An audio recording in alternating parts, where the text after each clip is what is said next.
So remember Adriana Smith and her baby Chance that was forced to gestate inside of her corpse until they cut it out because it was deteriorating to the point that it was going to take out the baby too, which is what should have happened in the first place, which was the family's wishes, but they were bound by Georgia law and the hospital to keep her on life support despite denying her life-saving care that got her killed in the first place. Remember her? There is a new update on baby Chance. He is up to 11 pounds. Everything else is bad news. The rest is all bad news for Chance. His health is still so bad that they now have to transfer him to a different hospital with more specialized equipment that can better handle his health complications. I'm going to remind you guys that baby's been in the NICU for 6 months, and the state of Georgia is not paying for that baby. No one is paying for that baby but the family. They are incurring 100% of that baby's medical care costs. And as of December 1st, 2025, they have still not met their goal. Still have not met their GoFundMe goal. There are still no news outlets interested in covering this.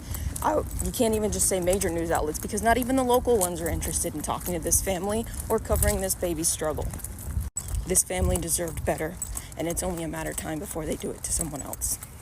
And before anyone says anything, no, it is not normal for babies to be in the NICU this long. No, your preemie story or the preemie that you know does not apply because they weren't grown in a corpse. I am not actively hoping for this baby's death. I just want this baby to not be in pain. The state of Georgia is not covering the medical bills. The family is responsible. The child is not a ward of the state.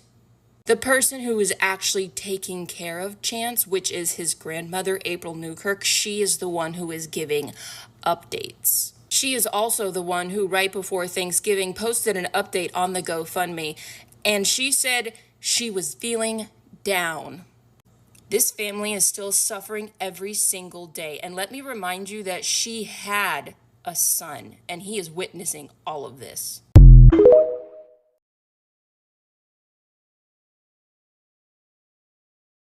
There's a new update about how baby Chance, Adriana Smith's son, is doing. It was posted to the family's GoFundMe page by April Newkirk, Adriana's mother, today, November 24th. April writes, "It's holiday season and I'm very down. Chance is 11 pounds, still in the NIC unit, and will not be coming home soon. He's going to be moved to a different hospital for more help with his health. And I want everyone to know that I'm grateful for your prayers and help. Continue to pray, because God has the final say-so." If you didn't see the most recent update, here's a picture from October 14th.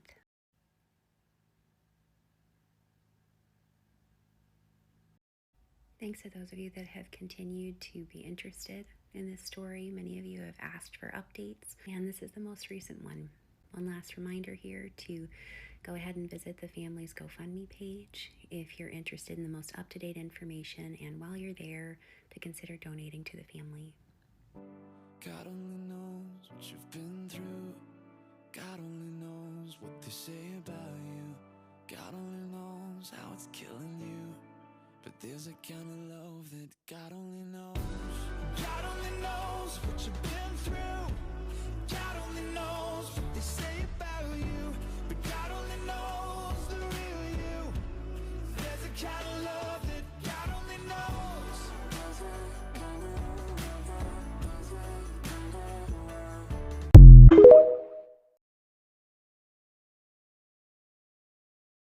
There is an update on Adriana Smith's baby, Chance, who was essentially vacated from her corpse early this year in June.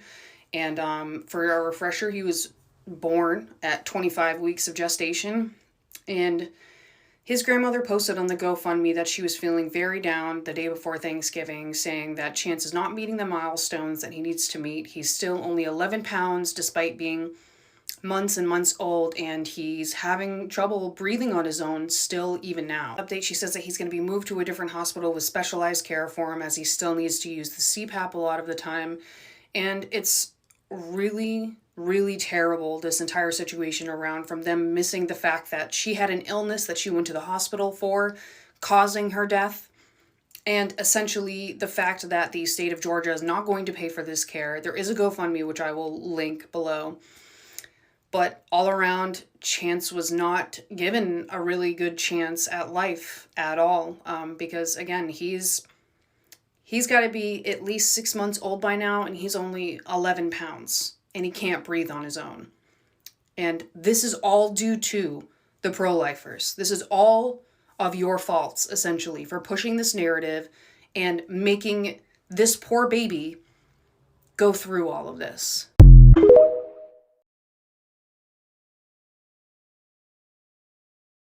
Heartwarming update on Chance Smith, the son of Adriana Smith. Adriana Smith is the woman who was declared brain dead in Georgia this last spring, and they kept her on life support from 9 weeks pregnant until they were able to deliver her son, Chance. While this was happening, countless armchair neonatologists across the internet talked about how there's no possible way he could survive, and even if he did, he'd have all these major disabilities. Even after he was delivered live via C-section, people talked about how he's only going to make it a couple of days, and some people explicitly hoped that he would only make it a couple of days because of what his survival symbolized for reproductive rights. A couple months ago, his grandmother posted an update that he'd grown from 1 pound to 4 pounds in the NICU. An abortion activist framed this whole thing as heartbreaking and there must be so much suffering, and they should have just allowed him to die with his mother. Keep in mind that his family has said that they have wanted this baby and hopes he survives basically the entire time.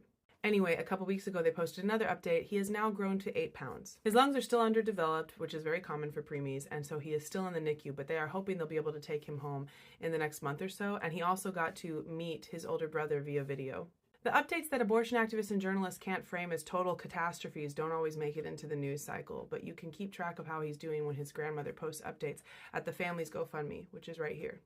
This little boy's entire existence defies the worst pro-abortion nihilism. And I'm here for it.